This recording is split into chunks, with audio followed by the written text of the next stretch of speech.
welcome to Turn the Page, the official podcast of the Syosset Public Library.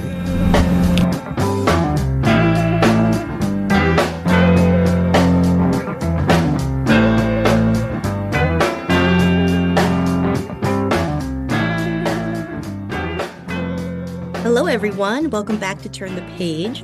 I'm your host today, Jen, and today I am joined by the creators of an absolutely beautiful and fascinating and fun book for kids, STEM focused. It's a really fun and interactive way for kids to get involved with mycology, and I am so excited about presenting this information to a childhood audience. So let's hop into it. Welcome. Could I ask you to introduce yourselves and your book, please? Yeah, my name is Seto Forrester. I'm the author of Search for a Mysterious Mushroom. It's the second book in the Science Explorer series, so maybe you've read the first one already, which is Search for a Giant Squid. And I create books with my brother. I am Chou Musser. I'm Amy's brother, and I am the illustrator for the Science Explorer series. And you might hear some noise in the background, and I'm here with my daughter. Who's a baby. Welcome to all of you. It's really nice to meet you, and it's so exciting to get to look into your work and your process. Before we talk about mysterious mushrooms themselves, I'd love if you could tell us a little bit about your careers, your journey toward this project, and how the collaboration came about, besides, in addition to being related. Andy, do you want to start or do you want me to start? How do we? I think you should start. Yeah, take it away. So I think it's interesting because Andy and I both have a shared love of children's literature, but we came to it in very different ways. So I worked in theater first, and I was a stage manager, and I worked all over the US in about 10 different states. I did opera, I did musical theater, and I loved being in theater. I loved the storytelling. I loved everything about it until I realized that I wasn't part of a community, and I wanted to be part of a community. I wanted to be I wanted to work with kids, and I wanted to have everyday relationships that you couldn't have when you move every 3 months for a new show, right? So I started thinking about what I wanted to do, and I realized that I loved being at the library as a kid. We were there all the time as kids and teens. We could walk there. And so that became my new focus. I became a children's librarian. I did that for about 10 years before I sort of switched to focus on children's books. So I came at it from a library perspective. And so for me, that's been really fascinating because I got to spend all this time talking to kids and talking to families and hearing from caregivers and parents about what they wanted to read or what they wanted their kids to read or what their kids were asking for, but didn't exist. And so I think for me, that's the interesting thing, is to create books that don't already exist. And so I think this kind of, at the same time as I was thinking about all these things, Andy was also coming on his trajectory. I'll pass it over to you, Andy. Yeah. So piggybacking on what Amy said, we spent a lot of time at the library growing up, and that was like hugely influential and inspiring to me. And I always loved drawing and stories. And so I took perhaps a more direct route where I just knew from the start that I wanted to write and illustrate kids' books. And I went to college and studied it, and then like focused on that path, did animation as well. And then Amy and I kind of like met up again met up again in a career sense years later and said, hey, like we could collaborate and this could be really interesting. And that's when Science Explorers was born. That's so interesting. I love that you have the librarianship background. Obviously, as librarians, we have a vested interest in that. And I love that it afforded you the opportunity to do this sort of market research in a very direct way to talk to your future audience. So when it came to creating the series, I'd love to know how you choose your subjects. What made you pick the giant squid first, besides it being just awesome in every way? And then what led you to mushrooms? Oh, yeah. So Giant Squid, I actually did a library program for kids on the Giant Squid book by Candace Fleming and Eric Roman. And we got little squid from the Asian market, and we put them in bags so we could look at their different body parts. And we walked in the library as long as a giant squid is. And we did all these interactive things. And I just kept this idea in the back of my head that there's really cool research and really cool nonfiction books already out there about giant squid. And yet I felt like there was a way to put kids in the driver's seat. And so I kind of just kept that at the back of my head. So that's what started Giant Squid. It was just a what if we had a choose your own adventure that was more on the nonfiction side. Like, what would that look like? And what did I have enough sort of reading about or knowledge of at the moment? It happened to be giant squid. So I was like, oh, well, this is exciting. There's so many things under the ocean that are you can't see, right? And I think that's what makes it interesting for that first book is you literally don't know what's coming because it's black in the Twilight Zone. And so I think that was exciting. And then we got signed for a 2-book deal, and they said, what about mycology? And we said, sure. And that was daunting because mushrooms, fungi are their own kingdom, right? There's this whole kingdom. So I felt like in Giant Squid, we were trying to explain this one animal and how it works in its habitat.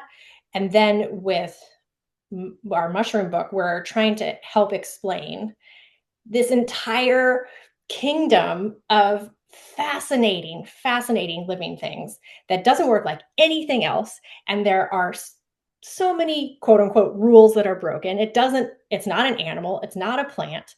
And I feel like I was not taught a lot about mycology when I was in school. And so there was a lot I had to learn. And I spent a lot of time talking with mycologists about it. I think for us to answer the second part of that question, so it's exciting. It's got to be exciting, right? But the second part of the question is it has to be a species that's elusive enough that it's cool when you find it, but not so elusive that we don't have information on it so that I can't write facts about it because all the information in the book is facts, and that Andy can't draw pictures of it, right? So I think I'm going to bump it over to Andy to talk about that piece of it. Yeah, let's see. Do I have anything to add to that? I think in that talking about the research, yeah, that's really important.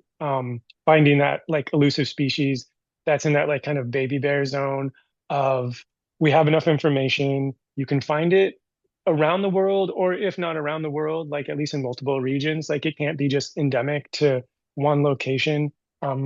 Yeah, and then yeah, with Search for a Giant Squid specifically, when we were looking at some of the deep sea creatures, sometimes it was with a few of them, it was like a drawing and a written account of someone, a scientist who discovered that animal, or there'd be one photo.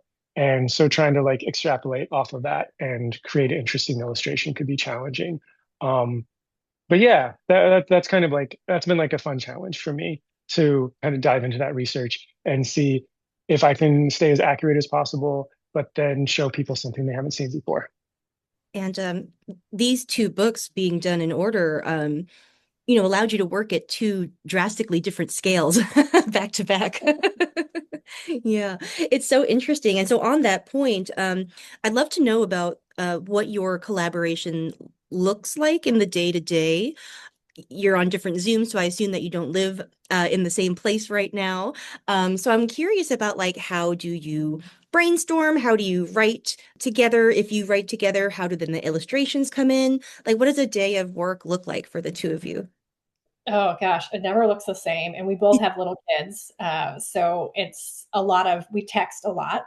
And I think it's a combination. It's like, how are mom and dad? And also I had this idea for this part of the book, right? So it's kind of this nice back and forth that we kind of get to play with.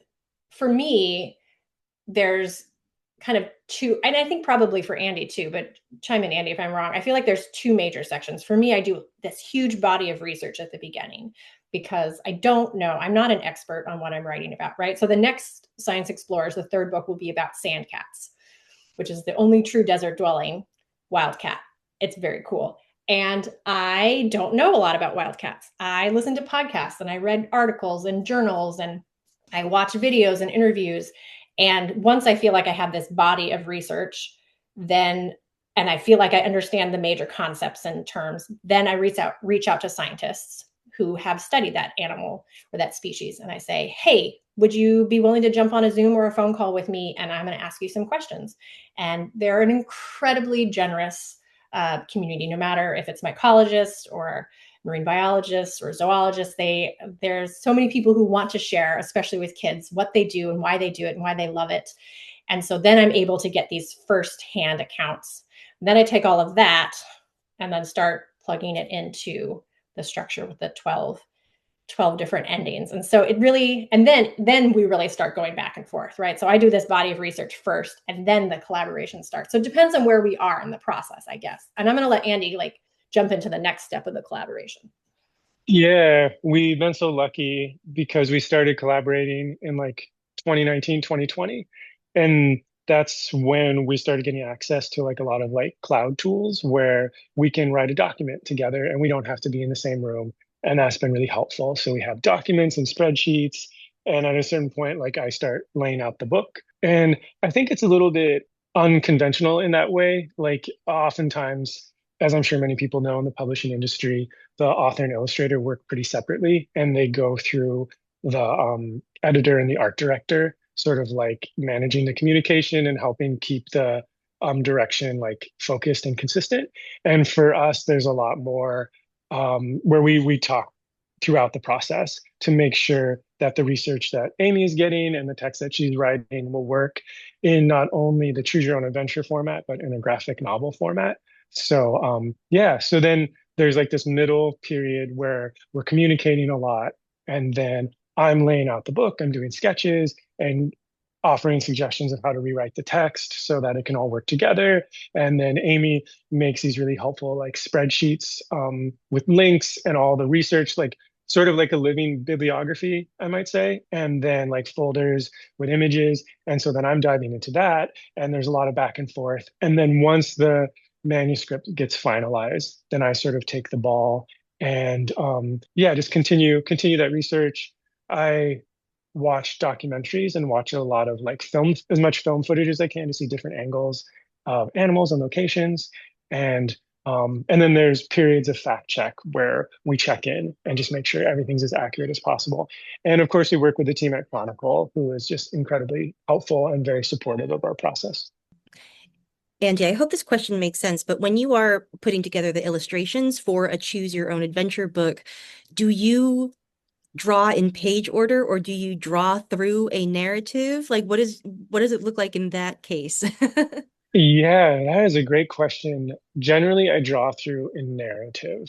Um, we, I don't know if this is like too inside baseball, technical stuff, but we're like when we lay out our preliminary, like even document, we use like hyperlinks to go page to page. So we can really like read when I'm laying out traditional picture books, I think a lot about the page turn and yeah, how much that can add and change the narrative. And so then, of course, when you're changing, when that page turn is in a choose your own adventure, it's like a really integral part of the experience. So yes, so usually I follow the pathways.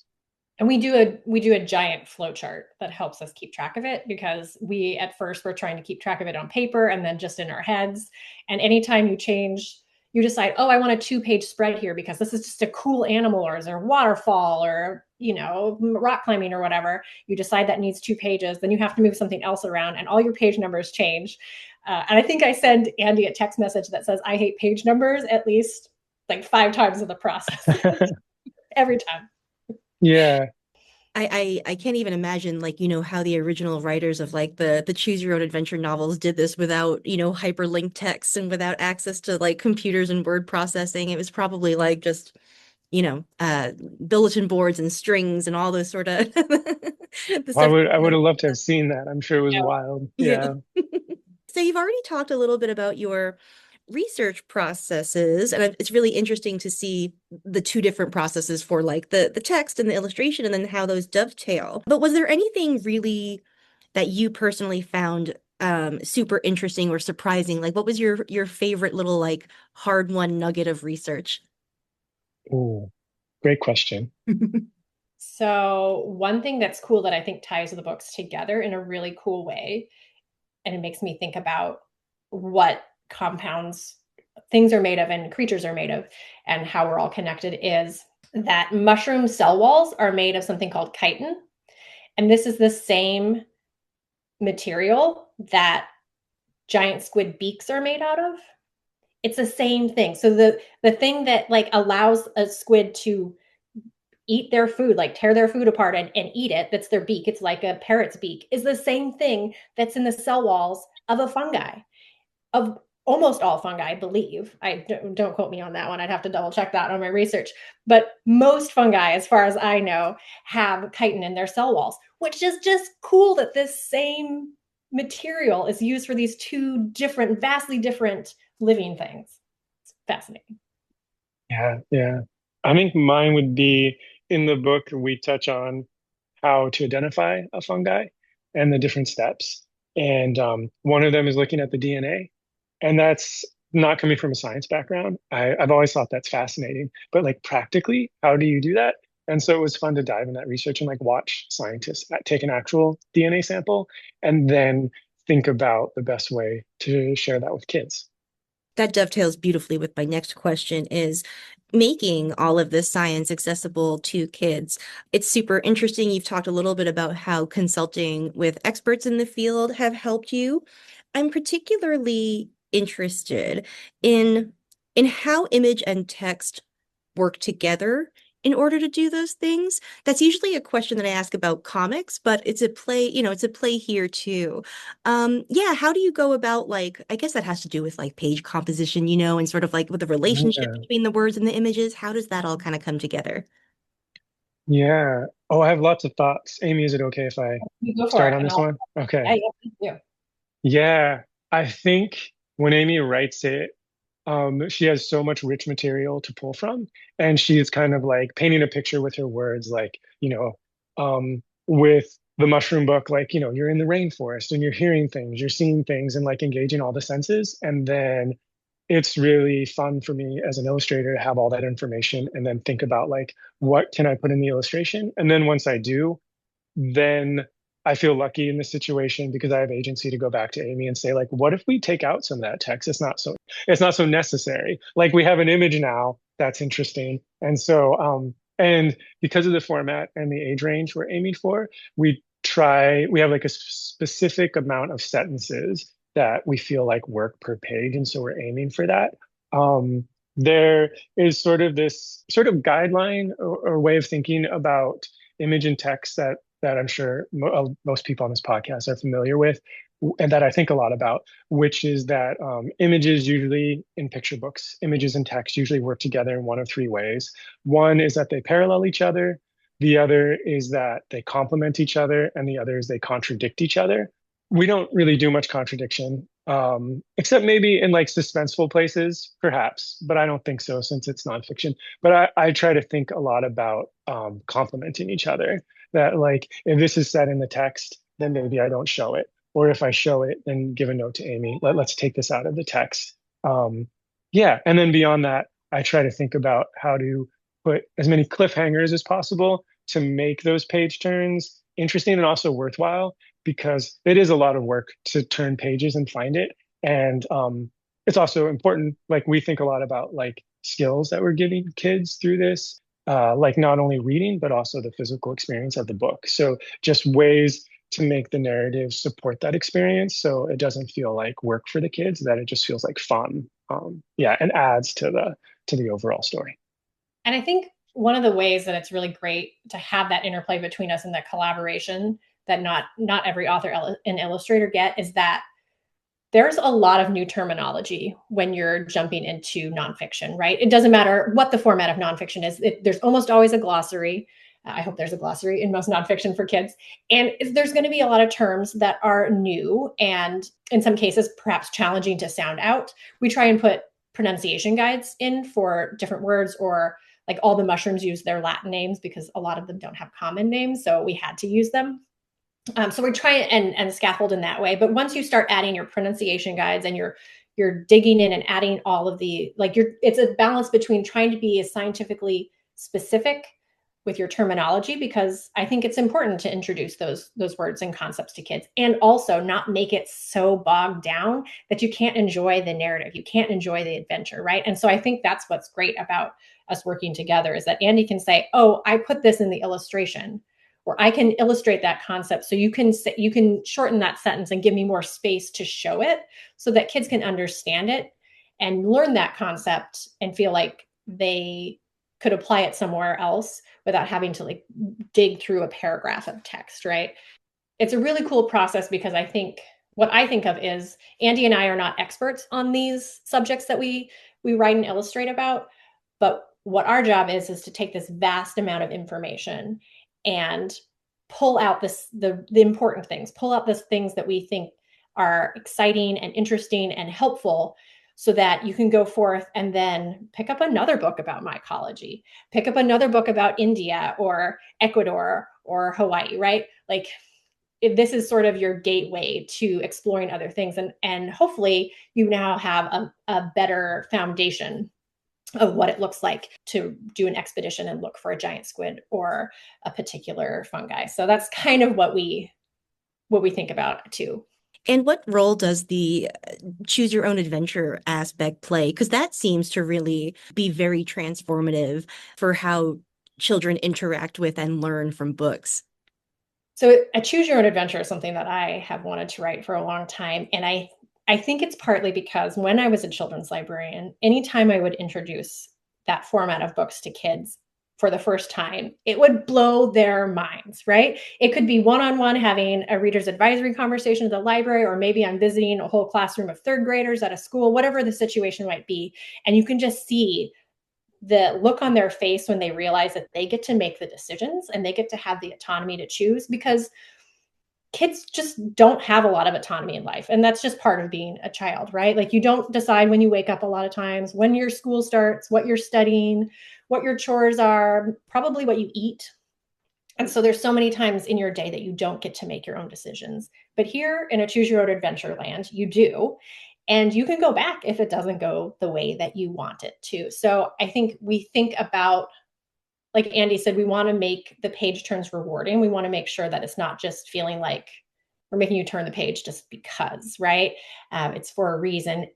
You made me think how much it parallels the experience of being on a scientific expedition as well. So in that way, it feels like perfect, where a lot of scientists talk about how, you go on an expedition with a goal in mind or a hypothesis, but oftentimes you discover something completely different, and that can be just as rewarding. So we love that, in the 12 different endings, only one leads you to the species that you're looking for. But even if you don't, like, we can still make it a really rewarding, interesting adventure.